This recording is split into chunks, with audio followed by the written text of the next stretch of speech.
Every once in a while, a really good show comes along. It's got a good premise, some great characters, and really awesome production quality. Sure, it's not a freaking masterpiece, but it does beat out a lot of the other stuff you watch on average. And then, at the last moment, it just sort of dies.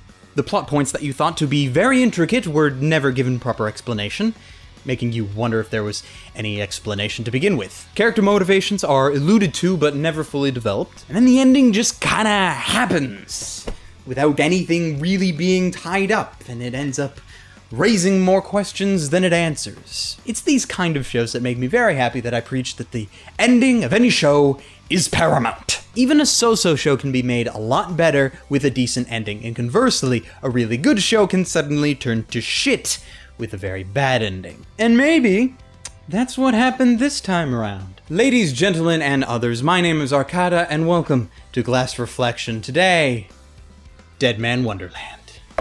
Let's jam.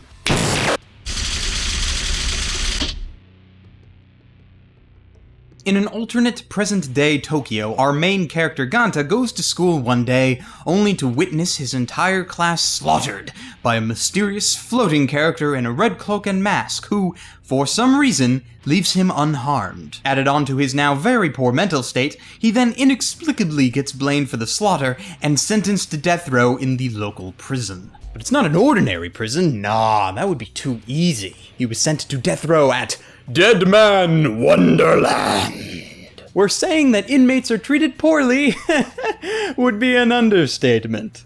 They are forced to fight and participate in elaborately deadly competitions for the amusement of the general public. They also get fitted with mechanical collars strapped around their necks that are slowly pumping poison into them, which forces them to do said extreme tasks in order to get the antidote and live just a few more days. Ganta is not completely helpless, however. Besides meeting an extremely hyperactive, robot drop-kicking albino sidekick named Shiro, Ganta's encounter with the Red Being has embedded him with superpowers that allow him to use his blood as projectiles to protect himself. And he soon finds himself facing the true purpose behind Deadman Wonderland, where those powers of his are the only thing standing between him and certain death.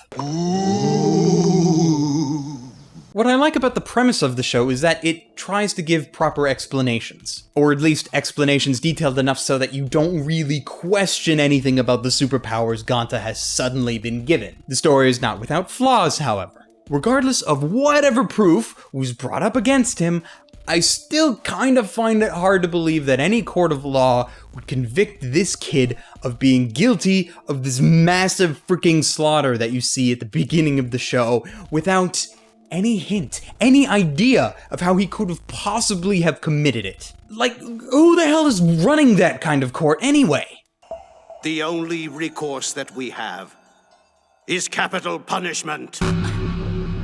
Objection!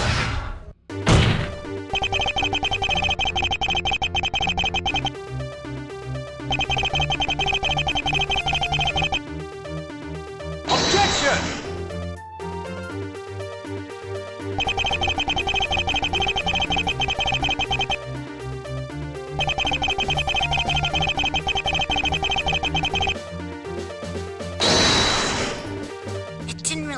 To me who it was, but it's more fun carving up people whose faces you gotta look at every day.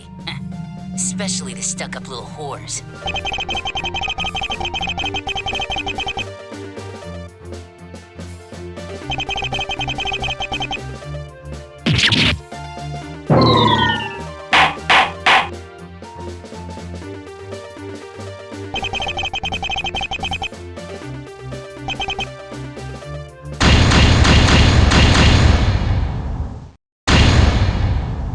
You know, that would actually make a lot of sense.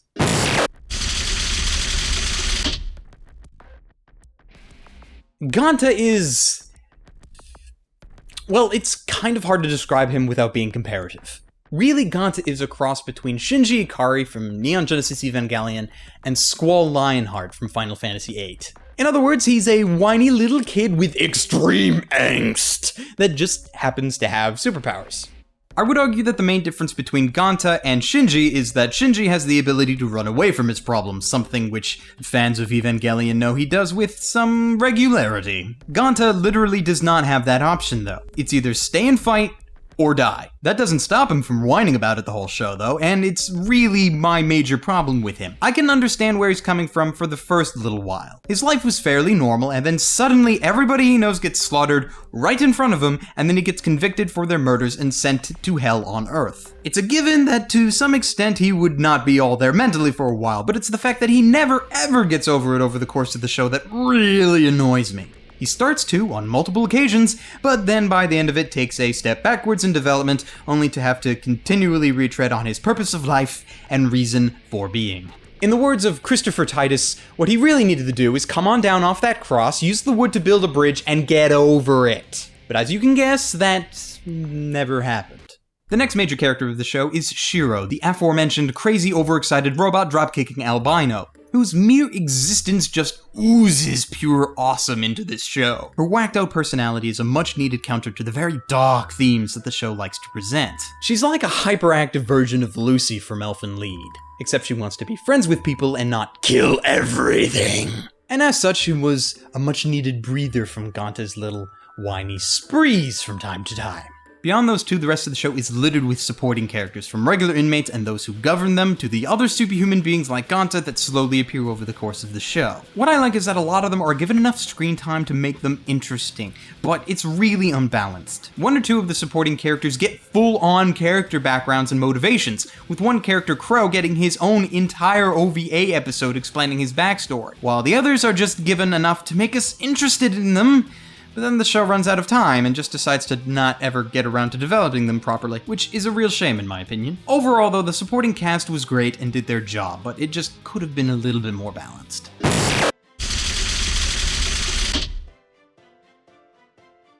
The animation was indeed the major high point of this show. The action scenes are detailed, well produced, and on top of that, plentiful, which deserves top marks. What pleases me more, though, is that the animation studio for the show, Manglobe, brought their A game this time around.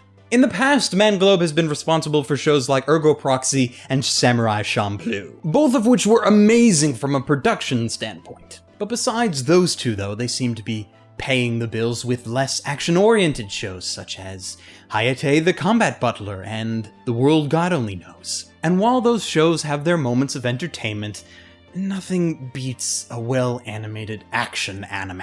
And in that regard, Deadman Wonderland delivers in a very professional fashion.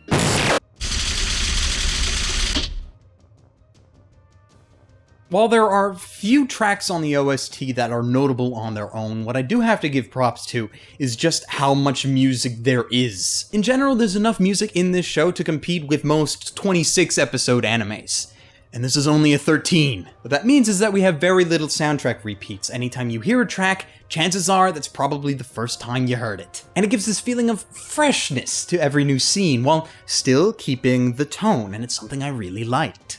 The opening of the show also lands itself on the short list alongside Angel Beats as openings that would totally have made my top 50 if I had enough time to get used to it before I made it. The dub for the show is typical Funimation fare. Greg Aries does very well in the whiny protagonist role as GANTA, which is a major credit to him, because when you have an actor or actress that does their job so well that you want to punch their characters in the face, not for bad acting, but for really good but annoying acting, you receive major props from me. Monica Rial as Shiro is also a perfect fit, as she handles Shiro's overactive personality very well. The supporting characters were filled with Funimation regulars, to the point where I really don't need to sit here and say how good they are. But I was very glad to hear Aaron Dismuke behind the mic post-puberty. In fact, I didn't actually recognize him the first time I heard him, since I'm so used to his voice as Alphonse from FMA, and then got to pleasantly notice his name in the credits. It really makes me glad that he's still voice acting, because he's very good at it.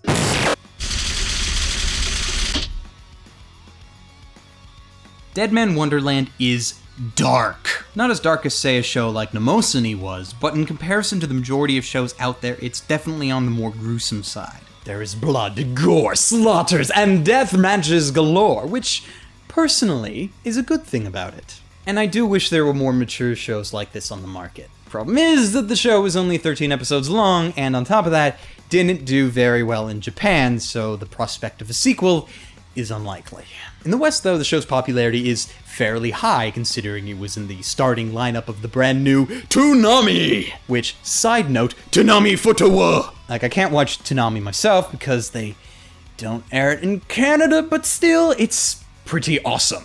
Anyways, because of its short length, there was a lot of things that were cut out of it that were left unexplained, and it really does deserve a second season, even if we're never gonna get it. With all that in mind, I have meticulously calculated values for the categories of story, characters, animation, sound, and my own personal enjoyment, which, after doing something to that number that has to do with the story of the show, has me awarding Deadman Wonderland with an overall score of 7.22 out of 10, and a recommendation to stream it rather than buy. For what it is, it's great, but it's those plot holes and lack of development on GANTA's end that really stops it from being something completely amazing. Though that said, it really is still worth the watch if you have the time. And now, at the time of this video, you can watch the entire show in subbed format on Funimation's website, with the dub available past episode 2 if you happen to subscribe to Funimation's subscription service. Beyond that, Funimation has also released the show on DVD, which you can pick up if you are so inclined.